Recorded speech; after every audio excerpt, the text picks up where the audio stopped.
Hello again, I'm Chef John Turzak, and this lesson to make roast rack of lamb persillade. What does persillade mean? It means a mixture of breadcrumbs, garlic, parsley, and a little bit of butter or oil that you apply to different foods, So I have an 8-bone lamb rack here, and we're going to clean most of this off because we're going to put some Dijon mustard on here and a breadcrumb mixture that we're about to make. And then we're going to bake it over this mirepoix that I have sauteed with some rosemary, thyme, bay leaf, and I have some garlic in here ready to mix in, but we're going to put a little white wine on here. And the reason we're doing all this is we're going to make a traditional sauce out of whatever's in this pan after this roasting process is complete, which is a systematic approach to salvaging any drippings from any roast and applying it to the juice or the sauce that you're making. That's what we're going to do. So this has some fundamental qualities to it making this dish, okay? So let's get this lamb rack trimmed a little bit here.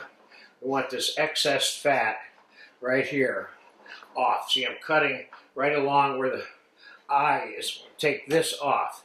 I have this belief that the least amount of fat that you serve with this kind of dish, the better. Now, can I leave the fat in between the bones? I can, or I could take the fat off the bones like so, which is what I'm going to do, because I want my bones nice and clean. When we ultimately carve this, this is 2 dinners. This is an 8-bone rack, so it's 4 chops per person here.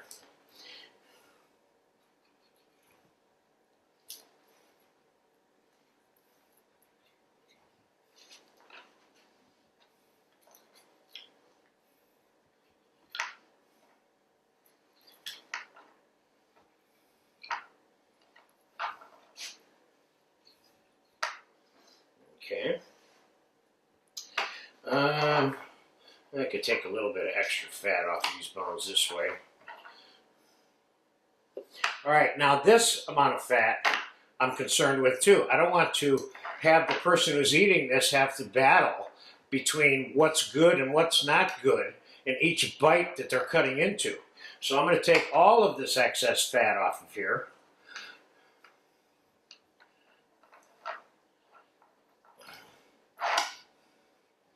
And I'd say I've got just about enough off right now. There's little portions like that, that's okay. Okay, so here's what we're going to do. I have 2 cups of plain breadcrumbs here, and I'm going to put about, a cup of chopped parsley in here. I'm going to put a couple tablespoons of chopped garlic in here. Let's say 3 tablespoons of chopped garlic. And I have some melted butter here. Now, I'm going to let's get a little salt and pepper in here before I even continue. A little bit of pepper and a little bit of salt there. Now we're going to add whole melted unsalted butter to this mixture until it's at the texture that we want. In other words, it needs to be like, if you're from the north, good packing snowballs, because we're going to pack it onto the lamb rack and it needs to be able to adhere to the lamb rack. First, let's get it mixed up a little bit.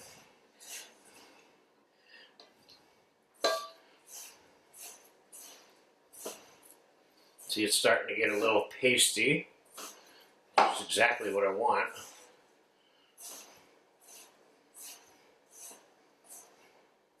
Now you can make roast pork loin persillade, which I've done a lot, by applying this to a pork loin. That's a lot less expensive and still equally as tasty. Let's put the rest of this butter in here. I think in this case we had about a cup of melted butter. Okay, that works for me. You see how that texture is here? Let's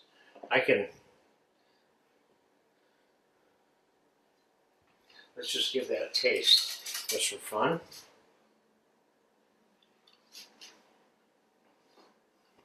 Is it good? Nice and garlicky, but not too garlicky.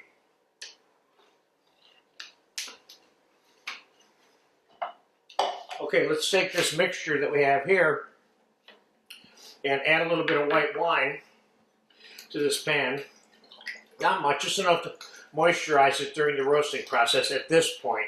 Later, we're going to be adding more wine and getting all the residue off of this after the roasting process is done. Okay, so now let's put a little bit of salt and pepper on the rack. Now remember, this could be a pork loin or any other piece of meat you want to do this treatment to, really. Now, I'm going to put some Dijon mustard directly on this lamb rack. Like so. It looks like a lot of mustard, but it's not. And it's going to help the breadcrumbs stick to it perfectly, which is what we're going to put on here right now.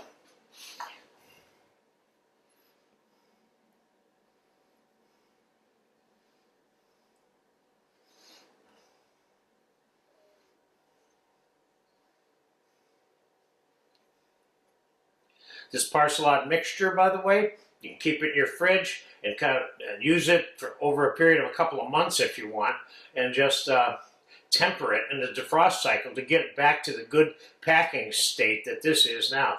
And I think we have enough on there.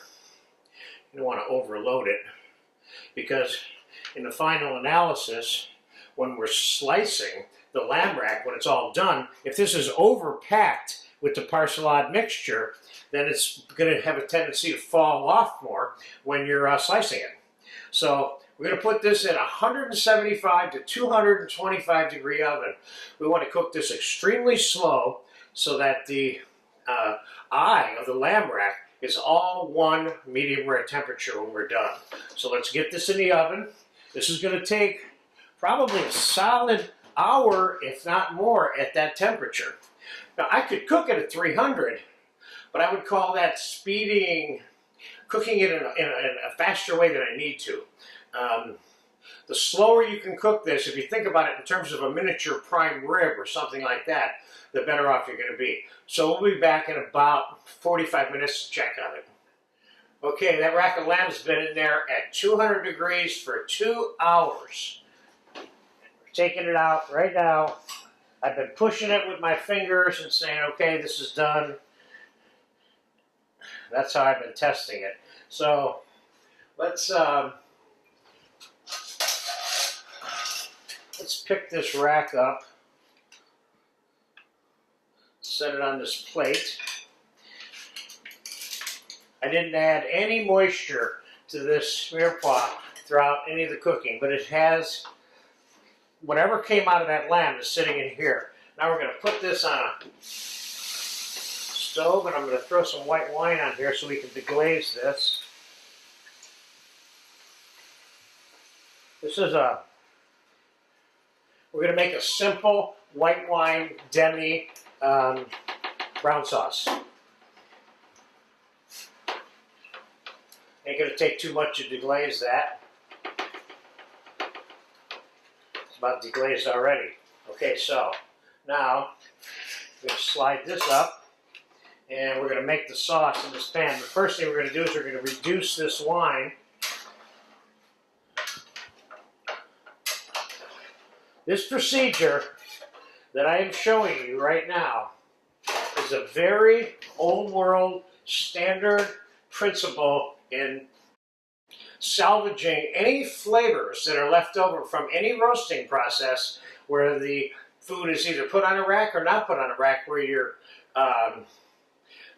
always systematically getting that flavor left and incorporating it into the final sauce or juice. So we're going to let this reduce for about 5 minutes, then we're going to add some demi to it, and then we're going to reduce that a little bit, then we're going to strain it and season it, and that sauce is going to be done. So I'm going to fast forward about 5 minutes from now. I'll be right back. Okay, about 5 minutes worth of reducing here is what we've got, as you can see. About 75% of the white wine is gone. Now I'm going to put a cup and a half of brown sauce, demi-glaze, whatever you want. You can put brown juice in here if you want to serve this with a nice juice. We'll put this back on the stove, bring that up to a simmer. We're going to fast forward you through this for another 3 to 5 minutes. Then we're going to strain that sauce, cut the lamb, put it on a plate. It'll be that simple. So I'll be back in now, a couple minutes. Okay, the brown demi and the white wine with the mirepoix, it's cooked enough for me. I'm going to strain it. This lamb is still hot, so the connection between making this sauce out of the residual from the roasting pan in terms of the amount of time is it's consistent with serving the lamb and having it still being hot without having to reheat it or anything. Now this is a little juicy, and I'm okay with that. It doesn't have to be sauce consistency. This is kind of like a cross between juice and sauce. Let's give it a taste.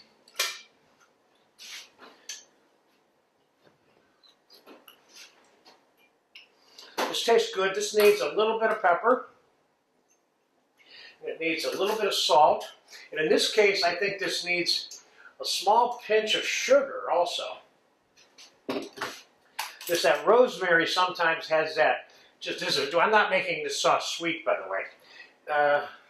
Sometimes that rosemary is has a strong bite to it, and that's a way of kind of mellowing that out.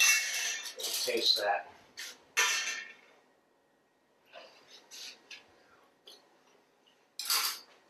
Nice. Okay, let's put the sauce on the plate.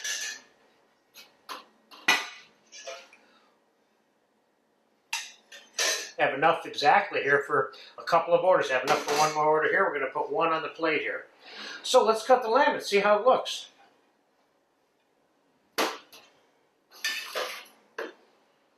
So it's 4 bones per. This actually has 7 bones, but part of this lamb rack right here is missing this bone right here.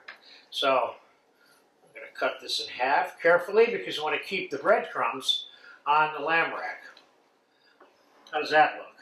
Oh boy, that looks really good. Let's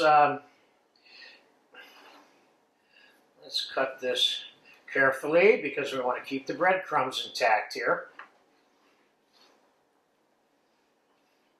Or of the Persillade. So let's set that down right there like that. Look at that.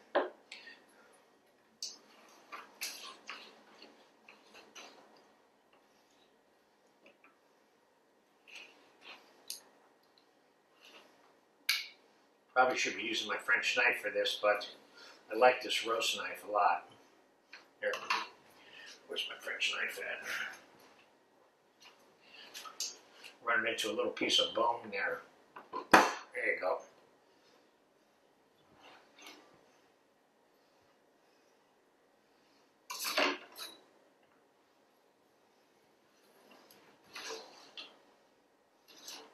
Oh, this lamb is cooked perfectly. And you see the way it's all one temperature? That's because we cooked it slowly.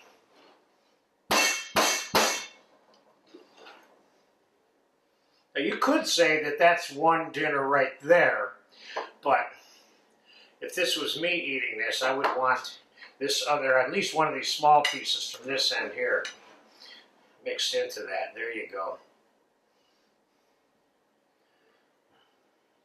There.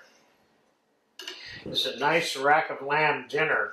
This is basic now too. This is an old traditional version, but when I say basic, I mean mirepoix underneath the roasting rack, a little bit of seasoning on top, looks good. And how to salvage the juice from the roasting pan and get your sauce made out of it. It's very traditional way of going about it. So there you go, roast rack of lamb Persillade. Persillade being the crust that's on the top. You get a chance to eat this, which I'm about to do, go for it. Thanks for watching.